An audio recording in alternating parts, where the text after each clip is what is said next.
Okay. Hi, YouTube. All right. I got on a few minutes. Hey, YouTube. Sorry, I was waiting for it to reestablish itself. I got on a few minutes, and I wanted to make. Oh, give me a second while I start up Instagram. Thank you for joining me on my Thursday broadcasts. Today we are gonna have some really fun. We're gonna have a really fun talk.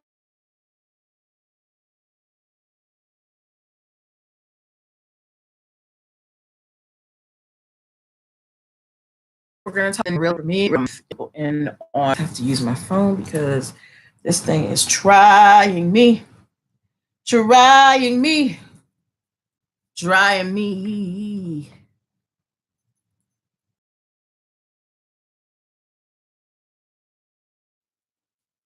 Um, Sorry about that. So I'm trying to broadcast from my tablet, but my tablet is really slow, so it's taking a little bit.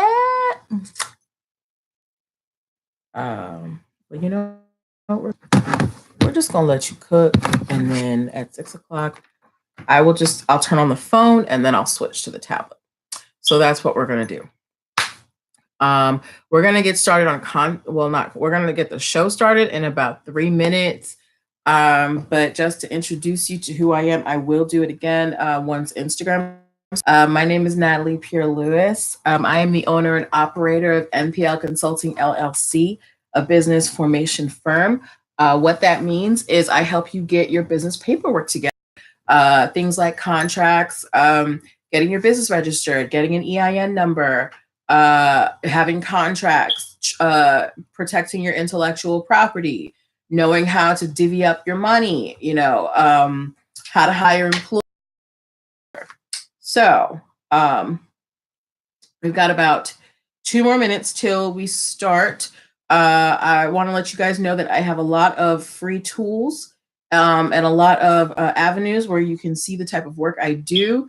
If you are interested, please go to linktree/NPL consulting firm, linktree/NPL consulting that I do. There are free downloads.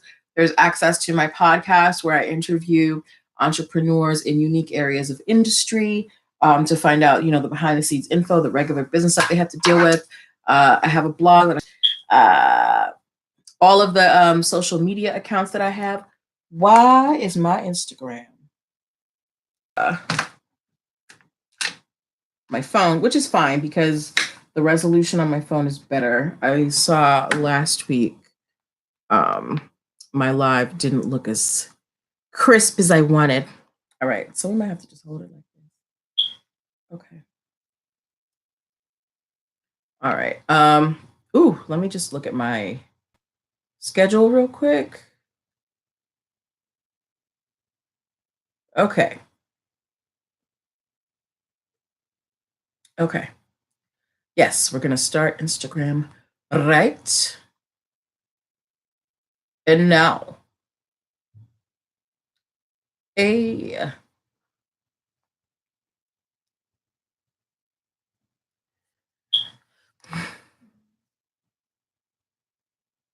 Hey, Instagram, how are you? Hello, good evening, happy Thursday, everybody. It is me, Natalie Pierre Lewis of NPL Consulting Firm, NPL Consulting LLC.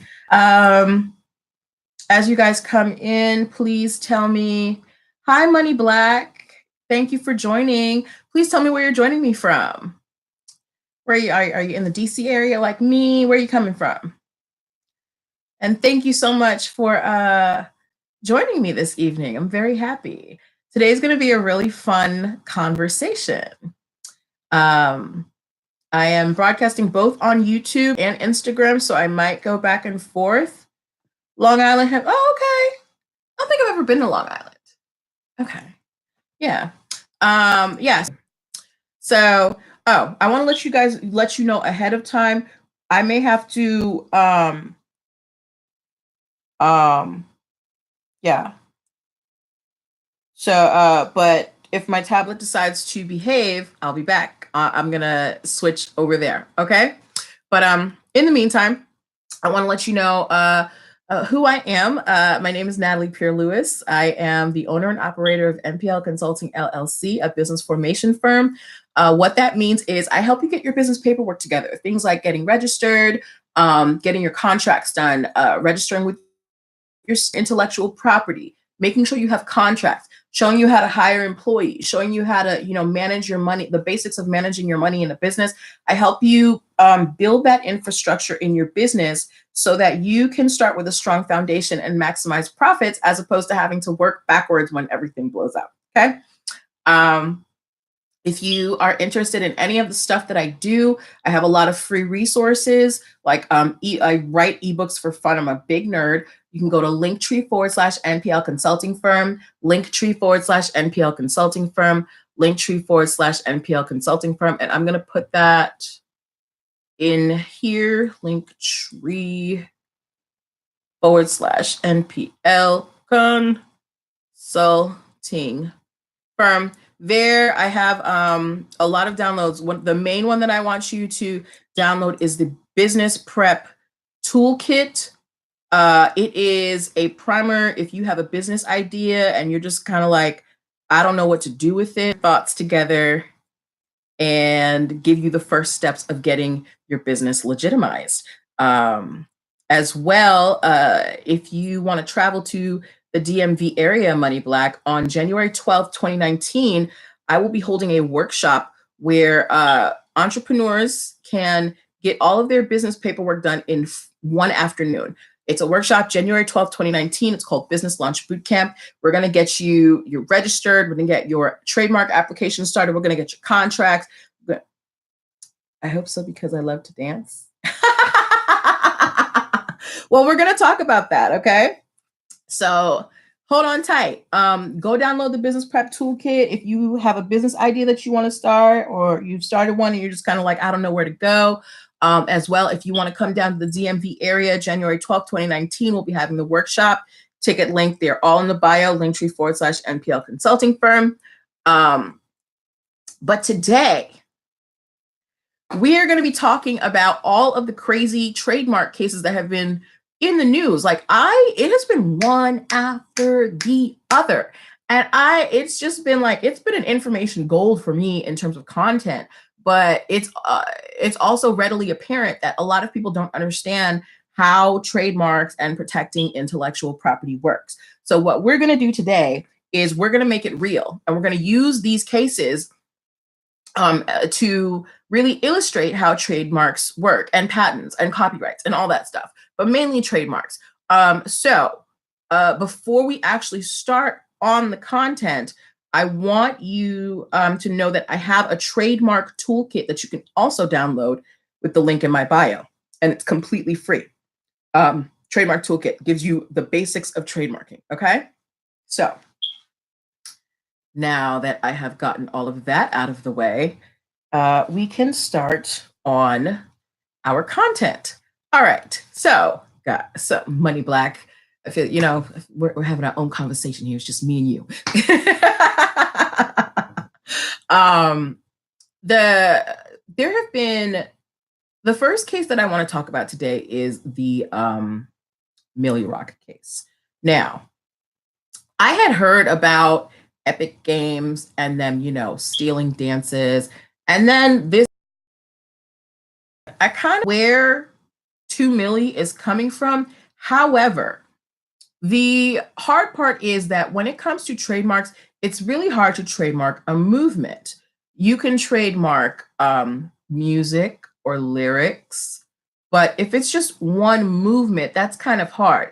Okay, so let's take twerk dancing. If I create a routine that includes twerk dancing, who owns the trademark to twerking? Does anyone own the trademark to twerking? No, it's a movement. How do you prove that you own the trademark to twerking? How do you prove that you invented twerking, right? So, 2 Millie, all right.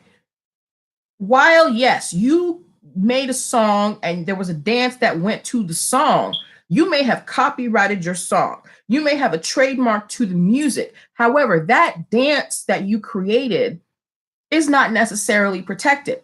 A trademark is supposed to protect your brand in the marketplace when you're selling. So the Millie Rock dance was never created to make money. The Millie Rock dance was created alongside a piece of art that made money. So I believe that Millie Rock, while he should get his just due, I don't think that he will be successful because from what I read about what Epic Games did, they did not play any of his music. They called the dance something completely different. There is no image of him. So there's no way if you, unless you are completely familiar with 2 Millie and his Millie Rock, how would you know that that is a dance that he made up, right? There's no music, there's no image. It's just some people doing some movements, right? However, what you can do is copyright a choreography. Now, the difference between copyrights and trademarks is that with a copyright, it basically just said, I invented this, I created this, and I get to say what happens to it. Now, did Millie Rock copyright his dance? I don't know. I don't think so. However, trademark is going to be something very hard to prove. I also read up on Epic Games, and they have stopped selling that emote swipe it dance. So they knew what they were doing was messed up. But I mean, and I say this, what is legal isn't necessarily always what is right. Just like how slavery used to be on the books and was legal, it wasn't right. The same thing that some of the things you can do within the law, if you twist it right, they're legal, but they're not right. Epic Games taking a movement that was created by another person, but stripping it of all identity.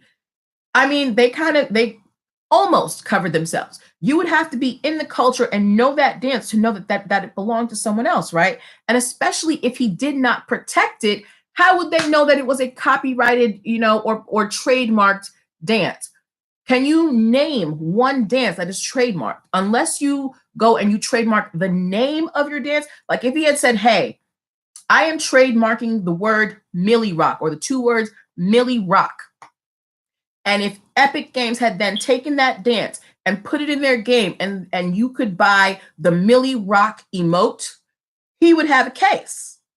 However, it was a movement that was not protected. It was not named.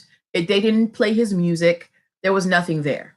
The only reason that people really knew that they stole his dance is because people know his music, right? But also, if he did not take the steps to protect himself, Epic Games could just be like, well, he didn't do nothing with it, so we took it. Right? Now, there is some backdating. It's not necessarily a loss. If he can prove that, that they necessarily, that they absolutely, it is unmistakable that it is his dance and, his likeness, all that stuff, he might have a case.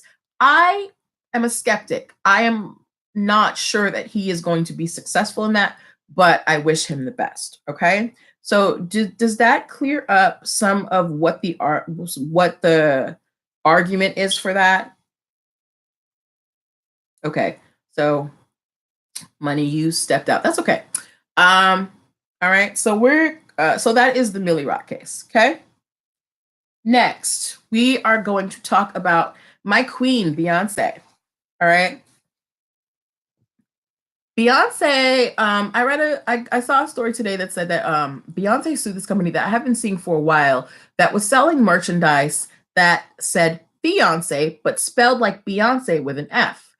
And her team lost summary judgment, meaning that the court said, we don't think that this is infringing on your brand. I don't agree. They're saying that there's no way that you could mistake fiance for Beyonce.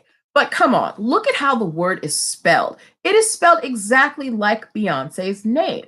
Yeah, I mean, most people when they saw it, they were like, I don't think this is B's stuff. However, you know that it's something that is kind of associated with Beyonce. And if you're a Beyonce fan, you're going to check it out. I checked it out when I first saw it because I was like, Beyonce, B is coming out with some, bridal, whatever. I don't understand how they lost summary judgment, but I'm sure that they're going to appeal and show how this line of products from this Etsy store is diluting the Beyonce brand, because Beyonce's name is everywhere. And her team is on it. So her losing this summary judgment isn't necessarily the end of all things, but it does call into question how close can you be? How close can you get before you're trademarking? If you remember, I don't know if people remember. So, hi, Sunny to me. Oh, Larissa. Hey, how you doing, hon? Okay, so I don't know if you guys remember. I don't even remember, but if you go to the grocery store, so I like to go to Aldi, right? As opposed to going to the major grocery stores. Aldi is much more economical for me. When I go in there, I see a lot of brands in there that kind of look like brands that I know, but are just different enough where it's different. However, this case where you got fiance and Beyonce, I don't understand how a judge looked at that and said that there is no way that you would mistake this for something that has to do with Beyonce's brand. And my question to you guys is, if you saw the word fiance that was spelled just like Queen Bee, would you think that it was something that is associated with Beyonce's brand? So ask yourself that question, because I thought it was something that was associated with Beyonce's brand. So I don't understand the court's decision. Now, you might have some people who agree with the other way, and that is why you have lawyers. You can take the same text, you can take the same statute, you can take the same law, and you can have a completely different interpretation. So this judge did not think that Beyonce's team of attorneys, that their argument held weight. However, another judge might think so. So this isn't the end, and I'm going to keep an eye on that. All right. The next case that I want to talk about is LL Cool J and the Rock the Bells controversy. LL Cool J is suing the company that does the Rock the Bells festival because they've been using Rock the Bells to name it. LL Cool J made a song called Rock the Bells like in the mid 80s, but he never trademarked the term Rock the Bells. He just tried to trademark it in 2017. So my question to him is, Rock the Bells has been going on for so long. Why now? Why did you wait until 2017 to file your trademark? And I'm not even blaming him, saying that he should have trademarked it way back in the 80s, because he was a teenager when he came out. He didn't know anything about that. However, as he grew, as an artist, and you see your work and you start to understand things, that you have to protect your intellectual property. And I find it irresponsible of his legal team to have not put the quash on this in the beginning, because you got a song that was written in the 80s and you just let a company take the name and you wait until 2017 to try and file for the trademark. That's a lot. Okay. Because other than the song, what has LL Cool J been doing to make money with the phrase Rock the Bells? Okay. Rock the Bells has been used as the title of a specific concert. When I hear Rock the Bells these days, I don't even associate it with LL Cool J. I associate it with a festival. So if this goes to court, I think that there is a credible argument that, what's it called? The company that puts on Rock the Bells could say, well, LL Cool J wasn't doing nothing with it. And he didn't trademark it for decades. So we took it, and we trademarked it. And we'll keep an eye on that as well to see how that goes. All right, but that is a perfect example to let you guys know that when you have an idea, you want to protect it as early as possible. Some of the quick, easy ways to protect your stuff. If you have a logo or a brand that you want to trademark, start putting the TM in the upper right-hand corner. If you create a song or, a piece of art, put a C in a circle, the year you created it, and your name. That's a quick way to, get your copyright, or mail it to yourself. And that's what's called a poor man's copyright. Okay. If you invent a way of doing something, make sure that you put patent pending on your design, so people know that you're working on getting it protected. It is important to protect your work early, because you never know what might happen, further on down the line. I'm sure when LL Cool J came out with that song in the 80s, he did not think that there was going to be a whole festival built around it. Okay. Next case, Hakuna Matata and Disney. This one, so I have feelings. All right. I understand Disney's strategy. First of all, nobody knew what Hakuna Matata was prior to, at least not in the United States. Nobody knew what Hakuna Matata was prior to the Lion King movie. And when I think Hakuna Matata, what pops into my head? Pumbaa and Timon. I'm not thinking Swahili. I'm thinking Pumbaa and Timon, right? Now,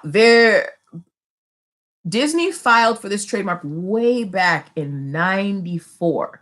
However, Kenya is just becoming aware that Disney trademarked a phrase in their language. Now, the question is, can you trademark a language phrase?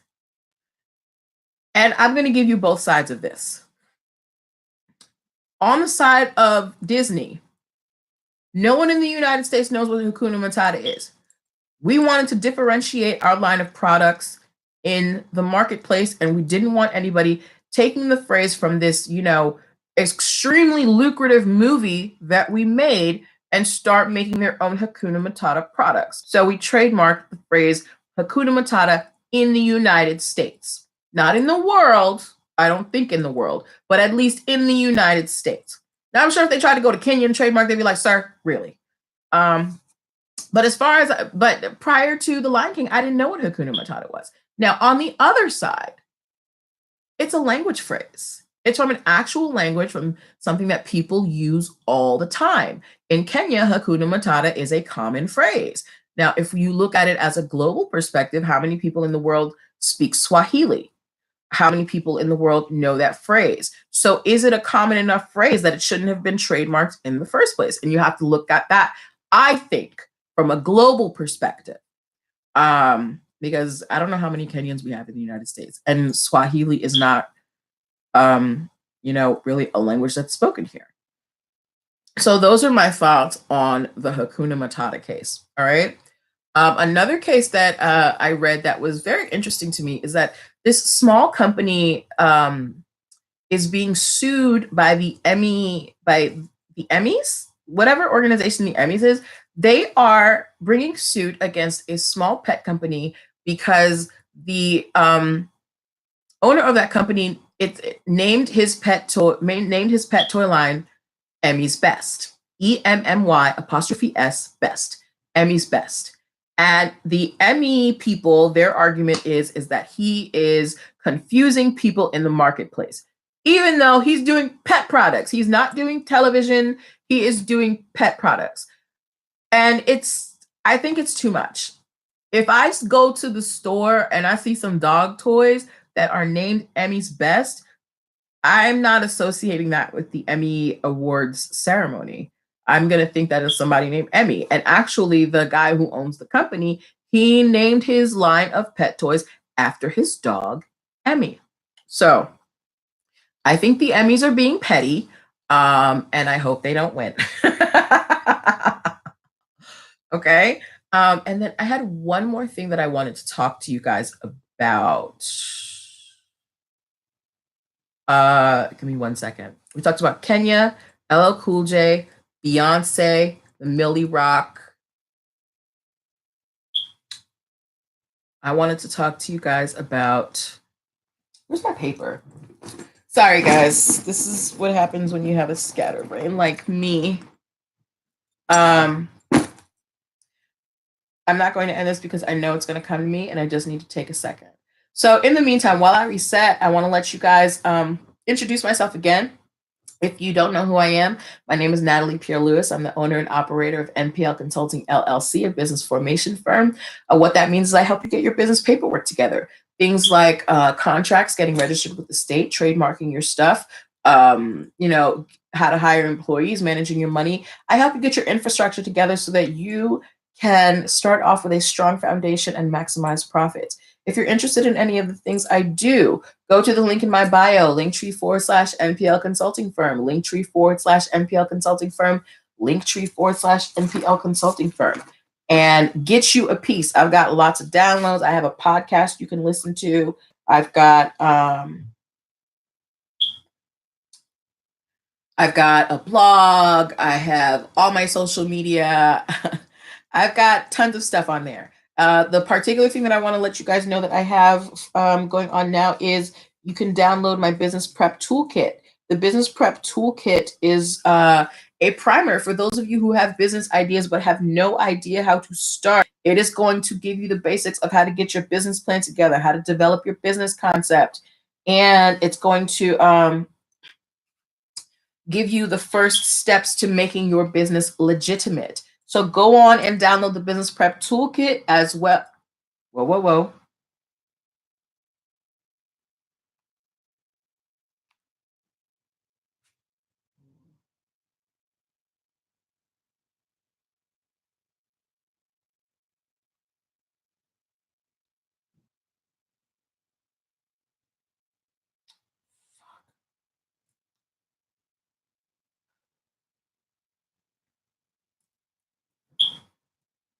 Sorry, YouTube, my Instagram cut out for some reason. And I don't know what to do about it. Okay. Oh, okay. Now my tablet is working.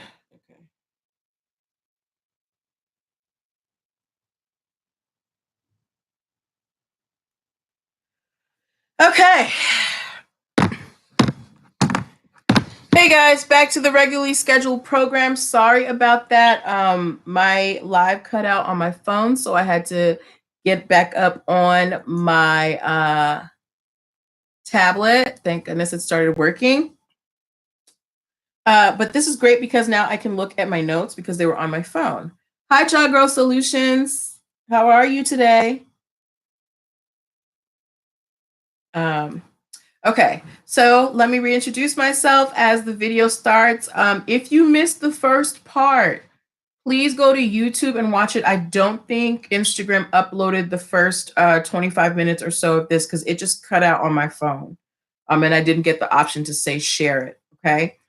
So if you want to hear this whole conversation, I just went through the cases of the Millie Rock, Beyonce, Hakuna Matata, and Rock the Bells and Emmy's Best. You're going to want to go to YouTube and catch that after I finish. All right. For those just coming in, Jagro, you know, great. I'm good. I'm good. Thank you for asking. For those of you who don't know who I am, my name is Natalie Pierre-Lewis. I'm the owner and operator of NPL Consulting Firm and a business formation firm. What that means is I help you get your business paperwork together, things like how to get your business registered, contracts, protecting your intellectual property, how to hire employees, managing your money. I help you do all that infrastructure stuff so that you can maximize profits and worry less at tax time and, you know, keep you out of jail. If you're interested in any of the stuff I do, please visit linktree/NPL consulting firm, linktree/NPL consulting firm, linktree/NPL consulting firm. If you're wondering why I'm qualified to do what I do, I'm glad that you asked. I'm a licensed attorney. I've been a licensed attorney for over a decade. I've started multiple businesses for myself and others. I've had many careers in the realms of law, entrepreneurship, education, hospitality, and administrative support. And most importantly, I'm very passionate about making business and legal education as accessible to everyone as possible. Not everyone has the time, money, or desire to go to law school or business school. Hi, Candidly Cope, but a lot of people have really great business ideas. And I want to make it, you know, as easy for you to get this stuff done because it's important for you. Candidly Cope, so you missed the first half. I talked about the Millie Rock case already and Beyonce, and Matata, and Rock the Bells, and Emmy's Best. So what you're going to want to do after I'm done, Hi the Movement, is go to my YouTube channel and watch the replay. You think your lawyers are some BS. Um, I can't tell you. Yeah, okay, girl, it's on YouTube. I don't because Instagram had cut out on me, and I don't think it uploaded the first half, but the whole thing is going to be on YouTube. So and the link for blah, blah, blah, blah, the link for YouTube is in my bio. But quick recap for you is that Beyond I think the Beyonce case is trash because everybody when they saw Fiance, they were thinking that it was something that had to do Beyonce. And then the whole thing with the Millie Rock, what I was saying is that they didn't Epic Games didn't use his likeness, they didn't use his music, they didn't use the name of the dance. And while what they did was kind of messed up, I don't think that he really has a case. But you can go watch the whole thing on YouTube later. But yes, I gave my credentials and thanks guys for coming in. Okay, so in the previous video, if you're watching on Instagram, I talked about, again, the Millie Rock case, the Beyonce case with suing Fiance, the Hakuna Matata case with Disney, the Rock the Bells case with LL Cool J, and the case of the Emmys suing a pet company for naming their toy line Emmy's Best. So now we are going to talk about two more cases and then 2 million Huzzy. See, I don't think so either. Because yes, sorry guys, we gotta pause. I need to talk. Me and Candy Lee need to talk. Because, all right. Yes, you made a song. Yes, you named the dance Millie Rock, but you didn't trademark the name. Epic Games did not use your music. They did not use your likeness. They did not name it Millie Rock. And while what they did was shady, it's technically not illegal, in my opinion. I hope 2 Millie can, get some money from this, but I am not. I don't know. I'm just skeptical because it's like, what did you do beforehand? Did you trademark anything? Did you copyright anything other than the song? I don't know what you got, bruh. Okay. So now that Candidly Cope and I have, come as one under this case, let's move on to, this is a fun one. So the Zippo lighter case.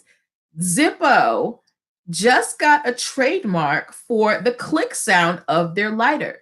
If you have downloaded my trademark toolkit, you'll know that you can trademark sounds.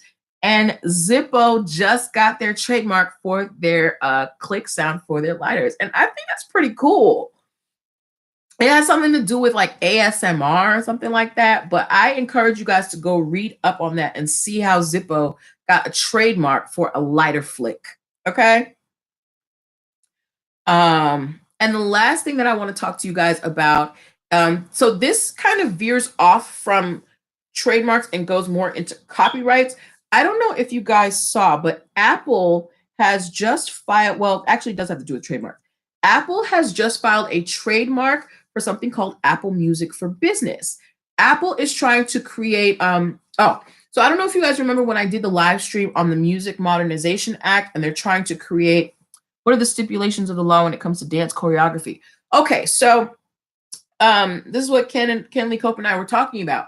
In terms of the dance, you can copyright choreography. You can't trademark it. So you can say, I created this routine of movements, so I get to say what's done with it. But unless you're selling this particular choreography, there is no trademark. A trademark protects stuff that you are selling. Okay? So if I make a painting, but I have no intention of selling it, I can't get a trademark for it. I can get a copyright because I created it. I could get a trademark if I want to take this painting and make it the logo for my line of products that I want to sell. Do you understand the difference? Now, when it comes to dance, no, the song, okay, the dance came out of the song, right? Yes, he created it. However, the dance was not created specifically to make money. The dance was created to go with the song. He should have filed a copyright because he could have said, I created this dance. I get to say what's done with it. He could have trademarked the name Millie Rock for his dance. He cannot trademark the dance itself. He can copyright the dance. He can trademark the name. He can't trademark the actual dance. Okay. All right. Cool. So, yes. So as I was saying, back to the Apple case. Apple is trying to trademark Apple Music for Business so they can start utilizing the new, see, Kayla, go, are you an attorney? I think you should be an attorney, girl. Come on, let's attorney together. But yes, the Apple Music for Business, this is going to be a game changer because it's basically going to give, Jogger, let me finish this and then we'll go back to you, okay? It's going to, because I know that I have been so frustrated with my posts and my live streams being paused because they're saying there's copyrighted music in the back. Hey girl, you know, law school is always there, but it's expensive. You know, like the other day I had my live stream on and I was talking and I had like a movie in the back or whatever. And Instagram paused my live streaming saying that there was copyrighted material in the back. And if you have permission, you can resume and all this stuff. This is all because the whole thing with licensing music has become a mess. And that's why they created the Music Modernization Act to kind of update licensing for music and streaming and stuff like that. So Apple is now trying to create a service where platforms can get just like businesses can get a blanket license. So if the Gap wants to have Apple Music in their store, they can get an Apple Music for Business and play that music without a problem. Okay. I think that's really smart. I also think that it may have the potential. Hello, Chronotastic and Grateful. I also think it may have the potential to leave smaller artists behind because if you get this blanket license from Apple, and let's say somebody, you know, steals a song and puts it up there,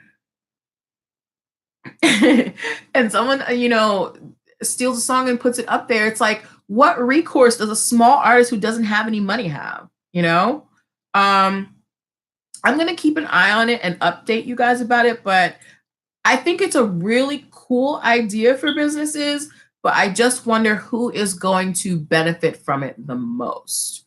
All right. So yes.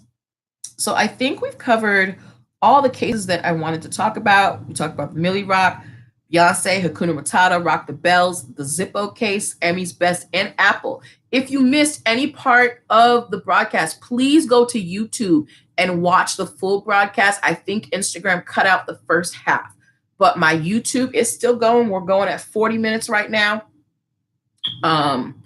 Go there and you can watch the entire broadcast and talk how I talk about each case individually. All right. If you guys like what you heard, if you like these little talks, I would like to do them more often. So I want to invite you guys to my private group. It is where you can ask me your legal questions. You can pick my brain. We can just kind of talk. The group starts at $9 a month. $9 a month for access to a licensed attorney. I don't know where you're going to find that, but whatever.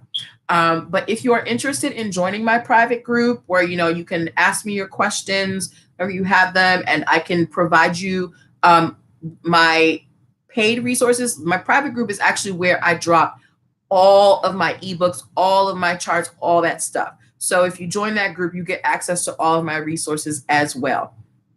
Yeah, so if you're interested in my private group, come join me. Let's be a club. And now if you guys have any questions, I'm open to take them.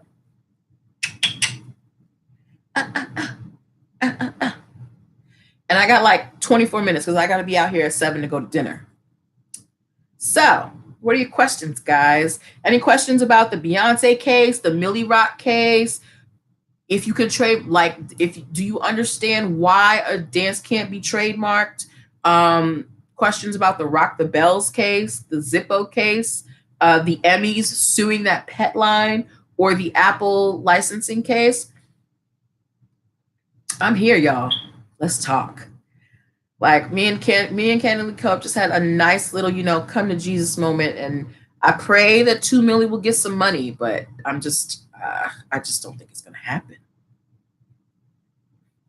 Also, by the way, Epic Games has stopped selling that dance in their game. Okay, all right. So, okay, I'm gonna give it 3 more minutes, and I think if you guys don't have any questions, I'm gonna close this out a little bit early because I am hungry. I'm heading out to this place called Union District Oyster Bar and Lounge to meet some friends. I'm very excited because it's a really cool spot. The only problem is I don't eat anything that lives in the water, so I'm gonna have to find something that has chicken in it. Um, but yeah, guys, I love having these little talks.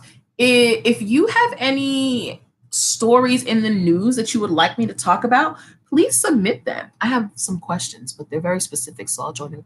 Awesome, cool beans. DM me and we will get you set up. Okay. I was just saying something. Yes, I was like, if you guys have any stories like from the news that you want to talk about or that you don't understand and you would like me to kind of air out on here and work it out, please submit them to me. I would love that. I think that would be so great. So, because I can't see everything. Yay! All right, cool beans. Okay, so I'm going to leave it at that so I can go get some food in my belly. Kensley Cope, I will wait to hear from you. If I don't hear from you tonight, I will DM you tomorrow. Money Black, you just came back. We finished. You're going to have to go watch it on YouTube. All right. So again, go check my stuff out on Linktree/MPL Consulting Firm. And I will see you guys tomorrow. Well, not tomorrow. I'm going to see you guys next week. Okay. Bye. Thank you, Ken and Lico.